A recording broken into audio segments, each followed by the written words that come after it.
Firman Tuhan yang terambil dari Filipi pasal yang pertama. Filipi pasal yang pertama ayat yang ke-27 sampai ayat yang ke-30.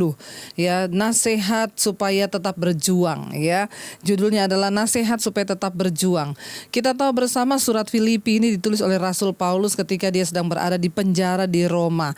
Tema utama dari surat Filipi ini adalah bersukacita.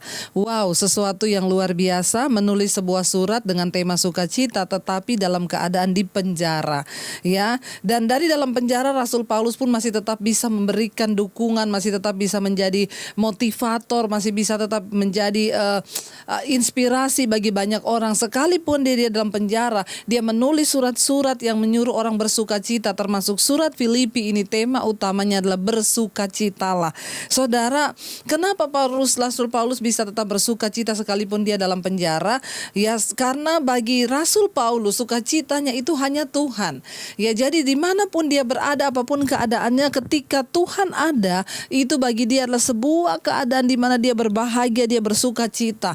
Jika sebagian orang itu menggambarkan sukacita itu ketika keadaan kita lagi baik, oh gaji kita naik, ya lalu kita dapat bonus, keadaan kita sehat, kita mendapat hadiah, kita mendapat penghargaan, lalu kita berkata aku bersukacita. Sebaliknya Rasul Paulus berkata, sekalipun di dalam penjara dia berkata bersukacitalah. Ya, dia bukan hanya menjadi orang yang kuat bagi dirinya, tapi dia sekalipun di dalam tekanan dia menjadi orang yang bisa menguatkan orang lain. Ya, kenapa bisa seperti itu, saudara? Karena dia menaruh kebahagiaannya hanya di dalam Kristus. Jangan tukarkan Yesus dengan apapun di dunia ini. Jangan tukarkan Yesus dengan barang-barang yang nilainya fana. Jangan tukarkan Yesus dengan gaji. Jangan tukarkan Yesus dengan hal-hal yang tidak kekal sehingga kita berkata kita berbahagia kalau kita dapat sesuatu yang sifatnya hanya sementara. Tapi biar kita mencontohi Rasul Paulus, dia berbahagia karena Yesus menjadi satu-satunya milik yang paling berharga dalam hidupnya. Iya, Filipi pasal yang 1 ayat yang ke-27, nasihat supaya tetap berjuang. Ya, bayangkan dari dalam penjara, Rasul Paulus menghimbau jemaat yang ada di luar penjara, jangan berhenti untuk berjuang. Ayat 27, ya, hanya hendaklah hidupmu berpadanan dengan Injil Kristus, supaya apabila aku datang, aku melihat, dan apabila aku tidak datang, aku mendengar bahwa kamu teguh berdiri dalam satu roh dan sehati sejiwa berjuang untuk iman yang timbul dari berita Injil. Rasul Paulus menasehatkan jemaat untuk tetap berjuang. Yang pertama, bagaimana kita bisa berjuang dalam hidup ini, menghadapi situasi, menghadapi kondisi, menghadapi hidup yang semakin hari kelihatannya semakin rumit, ya. Rasul Paulus pertama, hanya hendaklah hidupmu berpadanan dengan Injil Kristus. Nomor 1, saudara, kita ini dipanggil percaya kepada Kristus supaya hidup kita berpadanan dengan firman Tuhan. Hidup kita berpadanan dengan Injil Kristus. Untuk apa kita dipanggil? Menjadi serupa dengan Kristus. Nah, menjadi serupa dengan Kristus itu artinya kita dalam segala keadaan dituntut untuk hidup kita berpadanan dengan Injil Kristus. Apa itu berpadanan? Selaras. Hidup kita selaras, seiring, sejalan dengan firman Kristus. Rasul Paulus berkata, bagaimana engkau bisa berjuang dalam hidupmu mempertahankan iman yang teguh? Nomor 1, mari kita berpadanan, selaras dengan firman Tuhan, selaras dengan Injil Kristus. Ya, ada banyak orang ketika senang dia masih selaras sama firman, tapi ketika masalah datang, tantangan datang, ya dia mulai goyah, lalu dia tidak selaras lagi dengan Injil Kristus. Tidak ada lain, saudara, goal dari kekristenan kita pada satu saat nanti ketika Tuhan datang, Yesus mencari mana orang-orang yang melakukan kehendakku. Saya bersyukur dari channel saya ini semua mendengar, saya mendapat banyak WA bukan hanya dari orang Kristen karismatik, bukan dari GBI, bukan dari, tetapi dari Katolik, banyak bahkan dari orang-orang yang bukan seiman dengan kita. Mereka menyaksikan ini, saudara.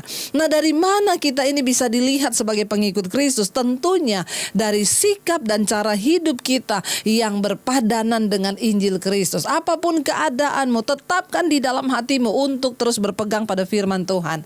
Ya, mari, karena itu saya menghimbau orang-orang yang berkata, ibu saya sudah gak kuat lagi lihat suami begini, rasanya pengen cerai. Kembalilah, ayo hidupmu berpadanan dengan Injil Kristus. Tuhan membenci perceraian. Jangan bercerai, kembali pada firman. Aku mau berjuang, aku mau mau rumah tanggaku dipulihkan bersama Kristus. Rasul Paulus dari dalam penjara memberitahukan kepada jemaat yang berada di luar penjara, tetap berjuang dalam iman. Bagaimana berjuang dalam iman? Nomor satu, biarlah hidupmu berpadanan, selaras dengan Injil, selaras dengan firman. Apapun yang terjadi, kita tetap mau berkata, aku mau pegang firman Tuhan. Di dalam keadaan yang semakin ribet ini, saudara, banyak orang yang bahkan kita sampai hari ini tidak tahu sampai kapan ini akan terjadi, sampai kapan wabah COVID-19 akan mengurung setiap kita di rumah. Bahkan ada mulai banyak kekacauan yang terjadi, saudara, karena ya ada yang nurut, ada yang tidak mau nurut. Mari hari-hari ini kita tetap mau bilang, Tuhan, apapun keadaan di sekelilingku, aku mau tetap hidup berpadanan dengan Injil Kristus, ya. Supaya apa? Rasul Paulus berkata, apabila aku datang, aku melihat.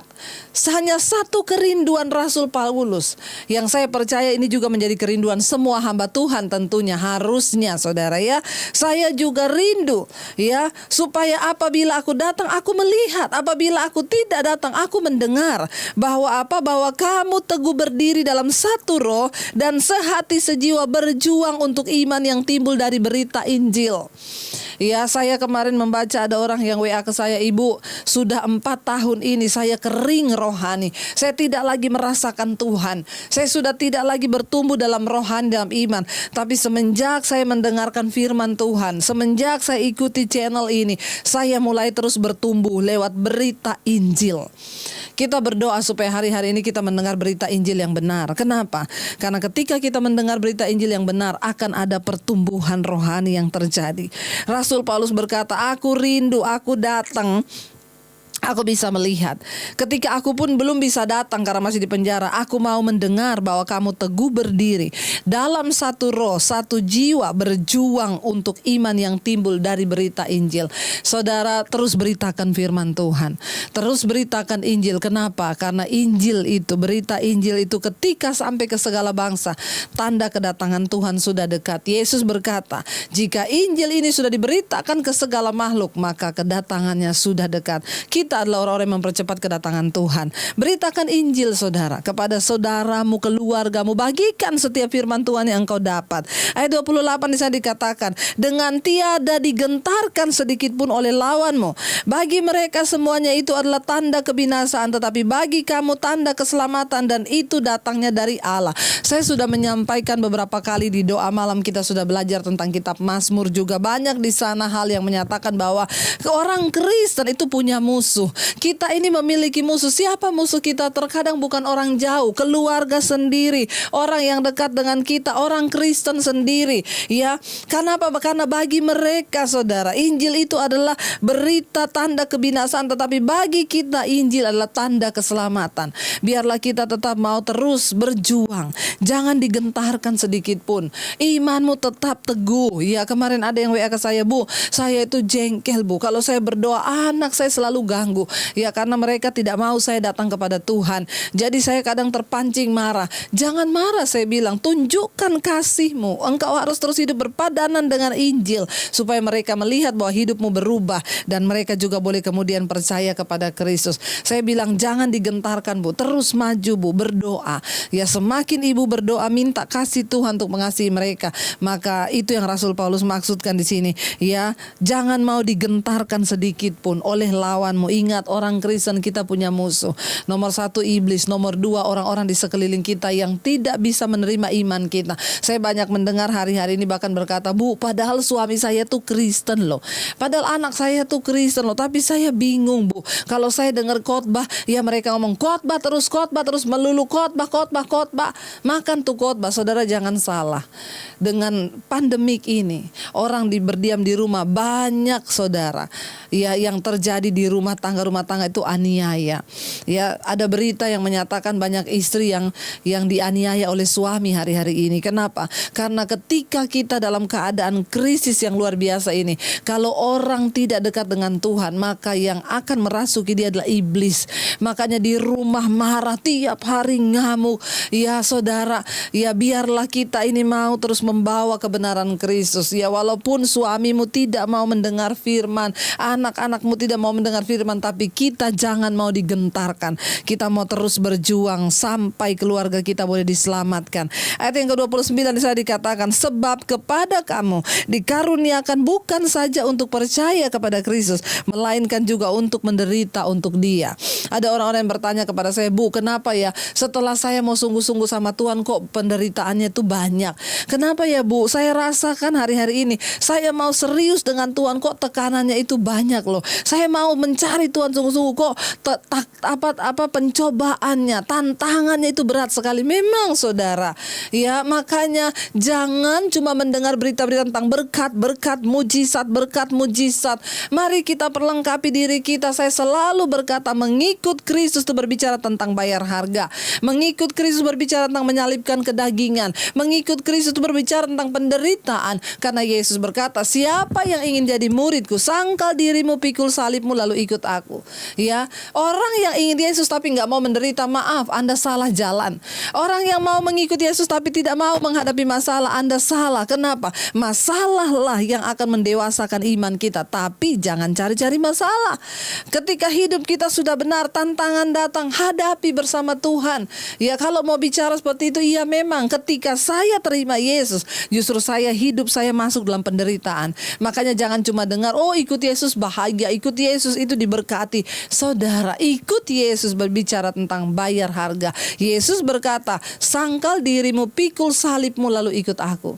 Ya, di sini kita baru mengerti. Ayat 29 berkata, sebab kepada kamu dikaruniakan bukan saja hanya untuk percaya kepada Kristus, melainkan juga untuk menderita bagi Kristus. Artinya apa? Kita mendapatkan karunia percaya Yesus, tapi ingat, kita diberikan juga bonus karunia untuk menderita bagi Kristus. Jadi kalau hari ini ada orang-orang yang ikut Yesus tapi belum menderita bagi Kristus, saya berdoa supaya Anda juga diberikan penderitaan karena Kristus. Loh, bukan apa-apa, ini ayat yang berkata kepada kita diberi bukan hanya karunia untuk percaya, tapi juga menderita.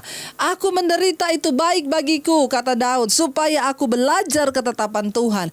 Kenapa kita harus menderita? Supaya kita belajar ketetapan Tuhan. Beberapa waktu yang lalu ada yang WA ke saya, Bu, kenapa Tuhan biarkan bangsa Israel berputar-putar 40 tahun? Sebenarnya kan Tuhan bisa cepat tuntut mereka cuma berapa hari sampai di tanah perjanjian. Saya berkata, iya. Kenapa Tuhan izinkan mereka berputar? Bukan Tuhan yang bikin mereka berputar-putar. Itu mereka berputar karena upahnya sendiri. Bagi Tuhan mengeluarkan bangsa Israel dari perbudakan ke tanah perjanjian cuma butuh waktu beberapa hari. Tapi untuk mengeluarkan Mesir dari otak dan perbudakan itu dari hati dan otak bangsa Israel membutuhkan waktu 40 tahun. Ya, kita diberikan karunia untuk menderita, tapi jangan sampai karena kedegilan hati kita, ketidaktaatan kita, kita malah berputar-putar kekristenan kita nggak pernah naik ke tingkat yang berikutnya. Kita berdoa sampai kita mencapai tingkat kedewasaan penuh di dalam Kristus. Ya, sampai kapan Bu saya menderita? Sampai hidup kita selesai di dunia ini. Kita akan menderita, menghadapi tantangan dan penderitaan. Karena itu saudara, mari kita terus percaya kepada Tuhan dan jangan pernah menyerah. Yang terakhir saudara, ya ayat yang ke-30. Dalam pergumulan yang sama seperti yang dahulu kamu lihat padaku dan yang sekarang kamu dengar tentang aku. Rasul Paulus memberikan gambaran tentang dirinya sendiri. Memang seorang hamba Tuhan itu harus yang pertama kali mengalami. Ya, kalau hamba Tuhan tidak mengalami penderitaan dalam Kristus, dia jadi hamba Tuhan katanya. Ya, oh ikut Yesus itu menderita sih katanya sih. Karena saya tidak pernah menderita sih. Saya kaya raya dari dulu. Saya nggak pernah rasa kekurangan. Saya nggak pernah rasa. Rasul Paulus berkata di sini, sama seperti yang kamu lihat padaku dahulu, bahkan sampai sekarang ini, kata Rasul Paulus, yang kamu dengar, aku masih dipenjara karena Kristus. Mari saudara, hari-hari ini kita punya pengajaran yang benar. Biar hari-hari ini kita mendengarkan yang benar tentang Injil. Ya, kita mendengarkan pengajaran yang benar tentang Kristus, apa yang Yesus ajarkan. Jadi saya berdoa kalau hari ini engkau sedang dalam penderitaan, tetaplah berjuang, kata Rasul Paulus, dan tetaplah bersuka cita.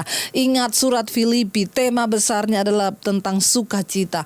Tapi Rasul Paulus menulisnya itu di dalam penjara. Sangat ironis seorang yang dalam penjara bisa menyuruh kita bersuka bersuka cita. Tapi hari ini kalau kita mau tangkap ini, kenapa Rasul Paulus bersuka cita? Karena Yesus menjadi satu-satunya harta yang tidak ternilai. Jadi sekalipun dia dalam penjara, karena ada Yesus, dia bisa bersuka cita. Bukan soal tempatnya, bukan soal masalahnya, bukan soal di rumah mewah atau di penjara, bukan soal di gubuk miskin atau di rumah kaya, bukan soal engkau hari ini diberkati atau tidak, bukan soal engkau mendapat pekerjaan atau engkau kehilangan pekerjaan, tapi soal siapa yang menjadi harta dalam hidupmu hari ini. Kalau Yesus menjadi harta dalam hidupmu, maka engkau akan tetap tekun berjuang bagi Kristus.